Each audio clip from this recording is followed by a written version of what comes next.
दोस्तों, भारत ने पिछले साल ही ब्रिटेन को पछाड़कर दुनिया की 5वीं सबसे बड़ी इकोनॉमी का तमगा हासिल किया था। जिस ब्रिटेन ने भारत पर राज कर उसे गरीबी और भुखमरी में जीने को मजबूर कर दिया था, उस ब्रिटेन ने सपने में भी कभी ये नहीं सोचा हुआ कि आज़ादी के 75 साल बाद भारत उसे पछाड़ देगा। आज भारत की इकोनॉमी 3.7 ट्रिलियन डॉलर है और ये 7% की रेट से बढ़ रही है। इस तरह से भारत इस समय world's fastest growing major economy बना हुआ है।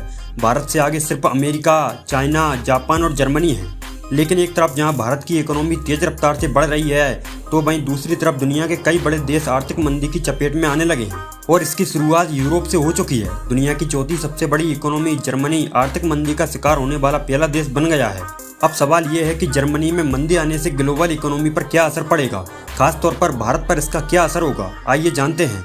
लेकिन उससे पहले दोस्तों, अगर आप इस चैनल पर पहली बार विजिट कर रहे हैं तो चैनल को सब्सक्राइब जरूर करें। दोस्तों, जर्मनी दुनिया की चौथी सबसे बड़ी इकोनॉमी और यूरोप की सबसे बड़ी इकोनॉमी है। जर्मनी थर्ड लार्जेस्ट इंपोर्टर और थर्ड लार्जेस्ट एक्सपोर्टर है। जर्मनी को यूरोप की सबसे बड़ी आर्थिक महाशक्ति कहा जाता है।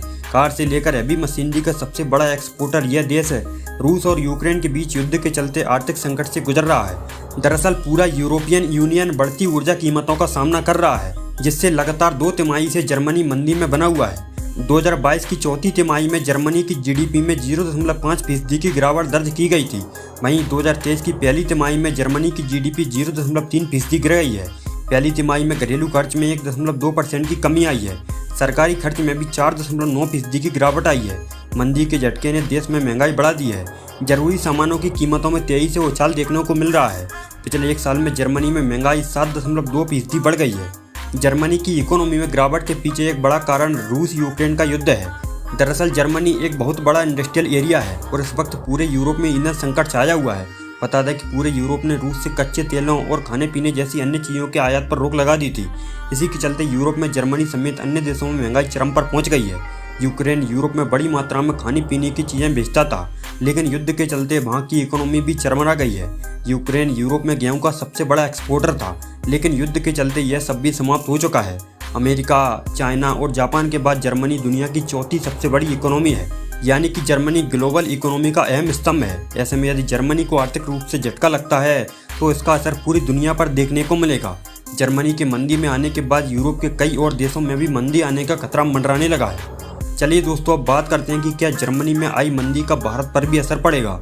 तो एक तरफ जहां दुनिया की टॉप 4 इकोनॉमीज टेंशन में हैं, वहीं दुनिया की 5वीं सबसे बड़ी इकोनॉमी वाला देश भारत पूरी दुनिया के लिए उम्मीद की किरण बन गया है।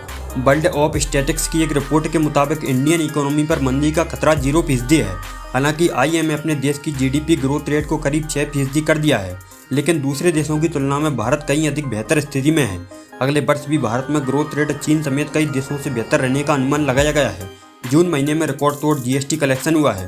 पिछले 1 साल के आंकड़े भी शानदार हैं। भारत का विदेशी मुद्रा भंडार भी भरा हुआ है। एक्सपोर्ट भी ठीक ठाक रहा है। भारत का मैन्युफैक्चरिंग सेक्टर भी लगातार टॉप पर है। कोविड के बाद से ग्लोबल कंपनीज भारत की तरफ रुख कर रही हैं। भारत के पास बड़ा एडवांटेज है उसका लार्ज मार्केट। भारत की घरेलू खपत ज़्यादा है और यही वजह है कि भारत में मंदी आने के बिल्कुल चांस नहीं है। जिस रफ्तार से भारत की इकोनॉमी बढ़ रही है और जर्मनी मंदी की वजह से बर्बादी की कगार पर खड़ा है, उसे देखते हुए ये अनुमान लगाया जा रहा है कि भारत 2024 में जर्मनी को पछाड़कर दुनिया का 4th लार्जेस्ट इकोनॉमी वाला देश बन जाएगा। दोस्तों, आपको क्या लगता है, क्या भारत जर्मनी और जापान जैसे देशों को इकोनॉमी के मामले में पीछे छोड़ पाएगा? हमें कमेंट में अपनी राय जरूर बताएं। अभी के लिए बस इतना ही। अगर आपको ये वीडियो अच्छी लगी हो तो वीडियो को एक लाइक जरूर करें। साथ ही ऐसे ही इंटरेस्टिंग वीडियोस पाने के लिए हमारे चैनल A1 इंडियंस को भी सब्सक्राइब करें। अपना कीमती समय देने के लिए बहुत बहुत धन्यवाद।